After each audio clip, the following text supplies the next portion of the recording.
Hello, my loves. Things sure do change fast, don't they?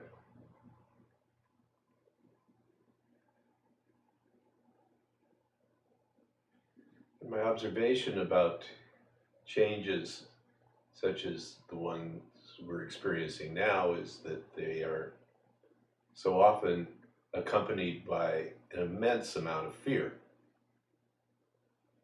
And that fear is quite palpable in the world right now. People are afraid. And we can get into all the kind of structural underpinnings of that, of our, somewhat constant connection to news feeds and social media and such that what is in front of our eyes much of the time is a single thing. And so this current virus situation is not only happening, but it is a happening which is thrust into the forefront of our consciousness almost continually. And the overwhelming message is negative and fearful, and what could happen or what might happen is the source of endless speculation by experts and semi-experts and mega experts. And the fact of the matter is that nobody knows what's going to happen. And in that not knowing, there can be a very different sort of response. There could be a different approach to not knowing. When the not knowing is not colored with negative, with a negative brush, when the not knowing is pure not knowing, then there is in that immense freedom. And it is the freedom of the eternal present moment that is here.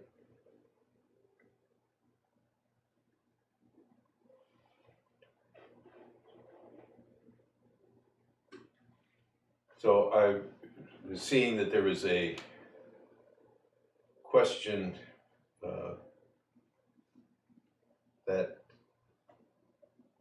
which was, what do you think Ramesh would say to us about the coronavirus pandemic? If Ramesh was alive today. And I truly have no idea, no clue whatsoever as to what he would say, based on the fact that Ramesh always responded to things in the moment in accordance with who he was talking to. So depending on who was there would shape in large measure what his response would be. So he could take a very practical response. He could take a very, quote, spiritual or philosophical response. And how he would approach that and what he would say would be impossible for me to predict. And I think Ramesh would say that it would be impossible for him to predict what he would say.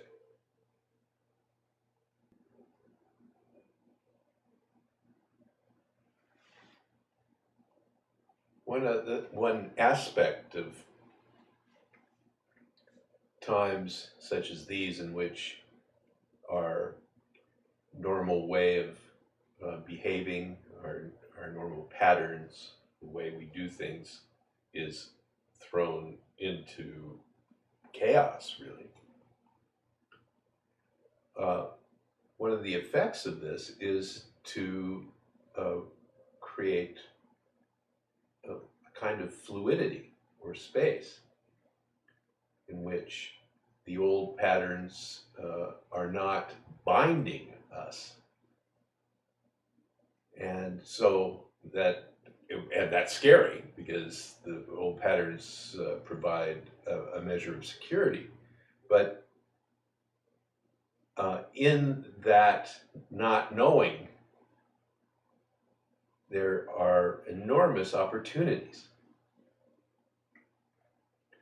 for a new kind of vision, a new way of seeing things. So the changes that can come about can be quantum. So it's a very exciting time that we're engaged in. And I, for one, am watching it with real interest and curiosity about how this is going to play out and how this is going to unfold.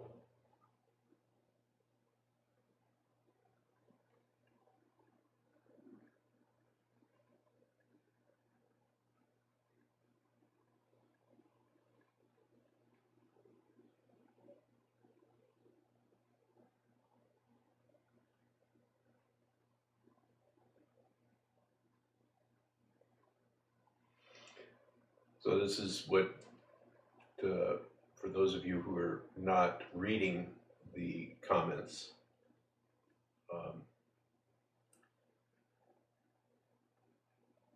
Brian says that he spent the last week dismantling his work of 7 years, hopefully temporarily, in Dallas. The teaching was here for me like the one set of footprints. The teaching was here for me like the one set of footprints in the sand, which is a reference to a poem in which there is a sense of being carried along. My wish is to spend this unexpected time of retreat deepening in the teaching. Well, we will certainly see what happens.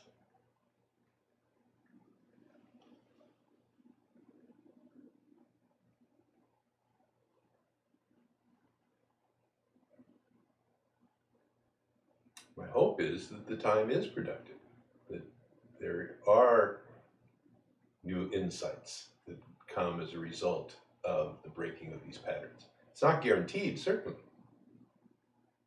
but the opportunity is very much here.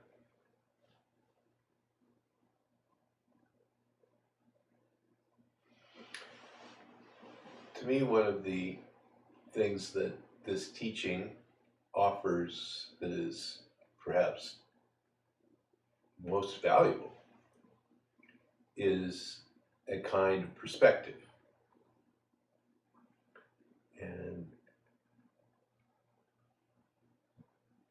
the teaching in its, when it finds a home and connects, does inherently bring about a new way of seeing things.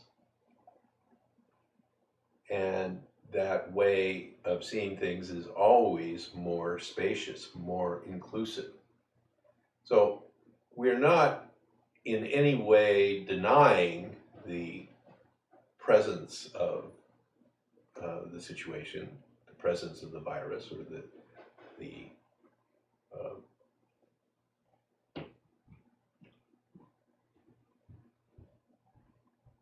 possibilities that exist within it. So there's no denial of anything, but rather an encompassing, a taking in of the fact that this virus is one aspect of a vastly, vastly bigger function. So with this perspective, the possibility of living peacefully with uncertainty and with difficulty, and even with danger if it's immediate,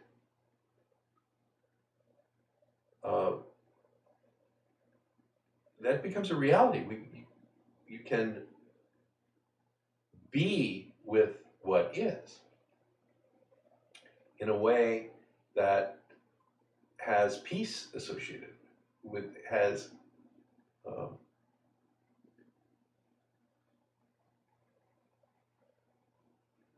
a way of being that is harmonious.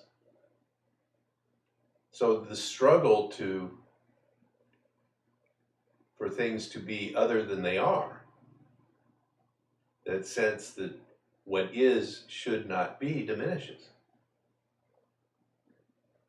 And we encapsulate that with the phrase acceptance of what is. And the what is vast, unimaginably, immeasurably vast.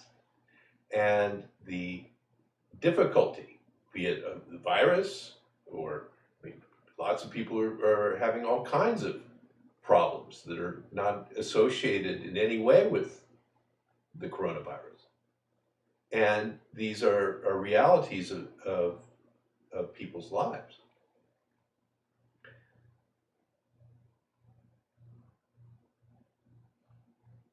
But none of those events are the sum of a life. They are all aspects of life.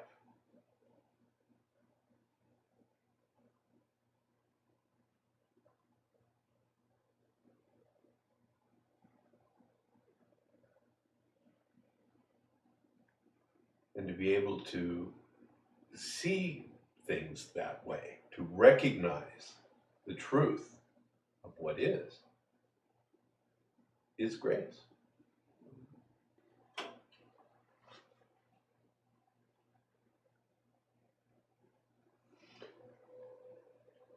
So Joseph says, with this situation, I feel we can't run away from our own fear of death any longer. We do that our whole life, always wanting to continue. And I feel for me personally, it made it absolutely unavoidable. Yes, what are my thoughts on that? Well, I think lots of people have a profound fear of death, but not everyone. And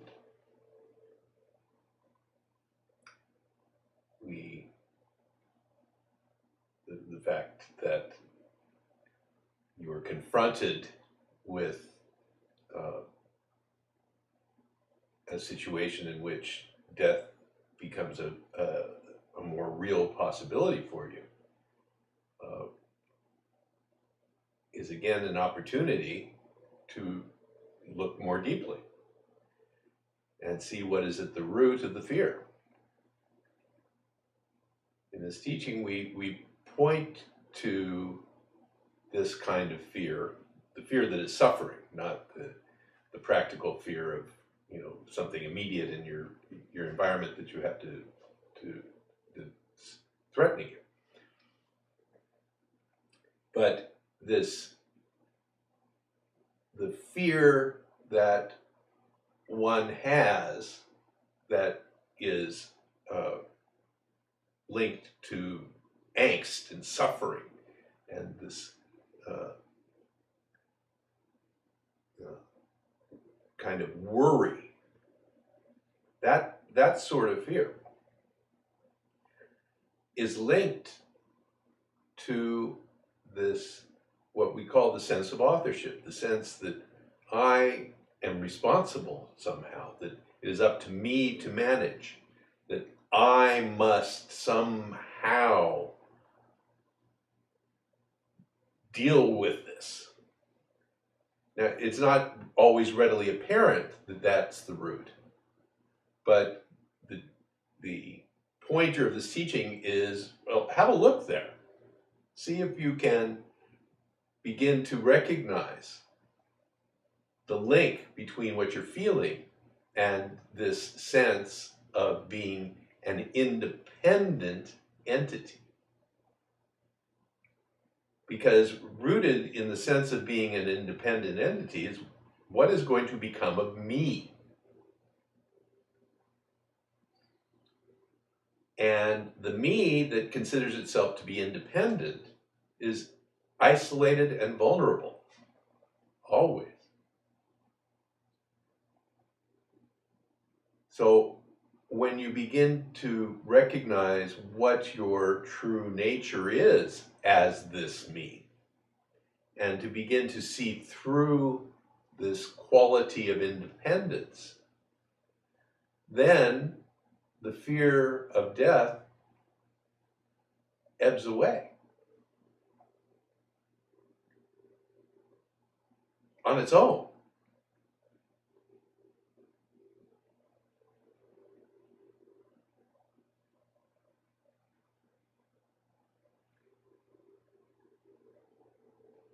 But perhaps the fear, if it's very vibrant for you at the moment, may be a propelling force that encourages you and propels you to look in the way that the teaching is pointing. Perhaps. We'll see.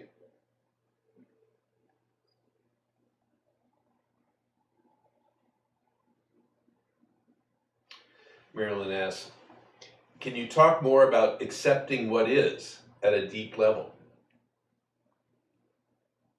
So when I talk about the acceptance of what is, it is not something that you do.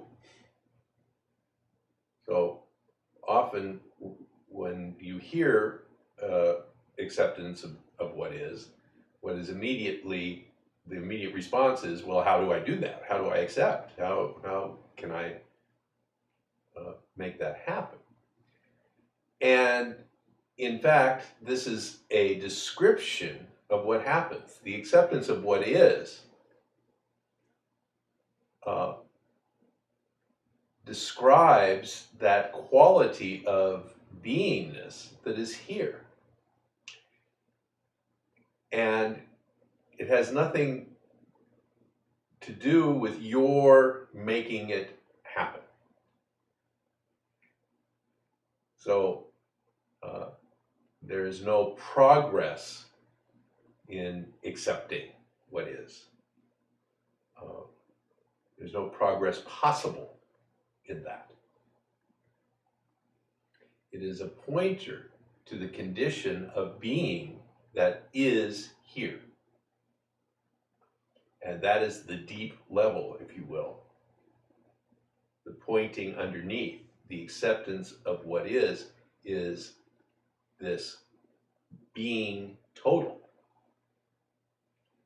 independent, or free of the sense of being independent. So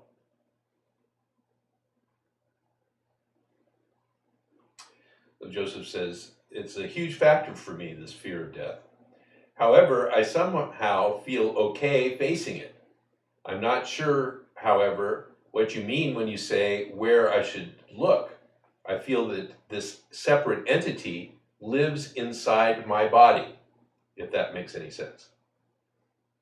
For example, I feel I'm typing these words to you. Can you expand on where I should look or how I should look? So, the subtlety that we're concerned with in this living teaching of Advaita is in looking at that quality of the entity that you say lives inside your body. There's something really rich there. And there is that sense that I am typing these words. I am speaking. That sense arises from quite frequently. A sense I am doing it.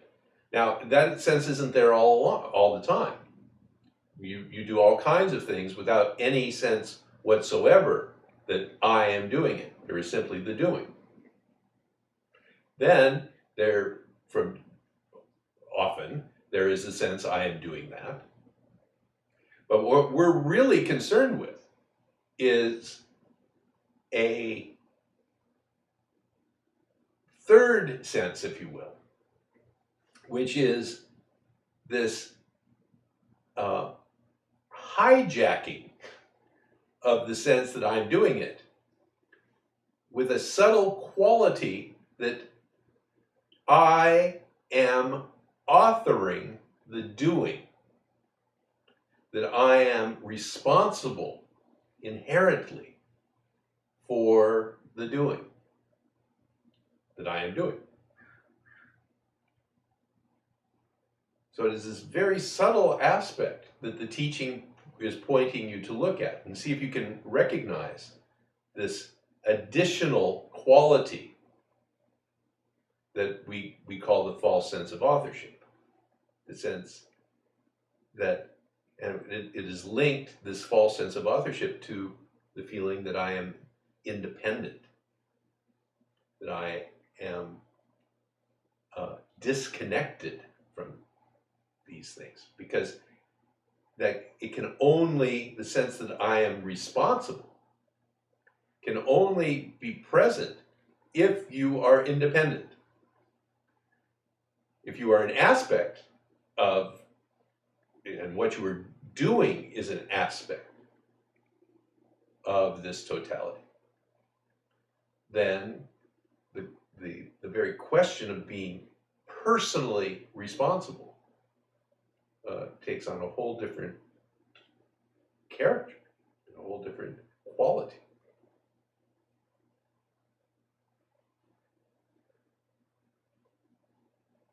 And what is absent in the diminishing of the sense that I am inherently responsible is a reduction in suffering. You suffer less. And that fear, the fear of death, the fear of doing it wrong, the fear of not being able to manage, of not being able to be adequate, all of that diminishes.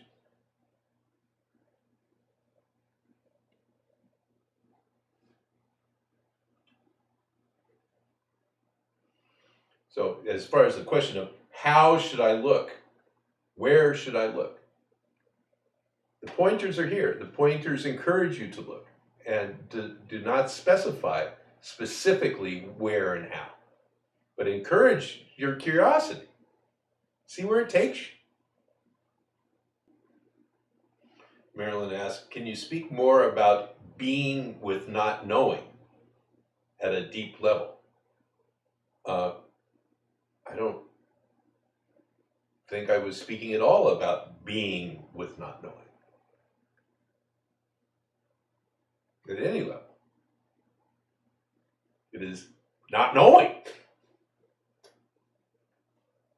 not being with it, but not knowing, recognizing. You don't know. And that happens with grace.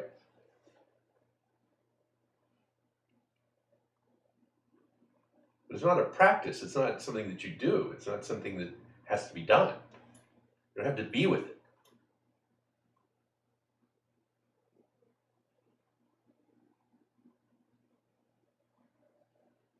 So perhaps you can relax.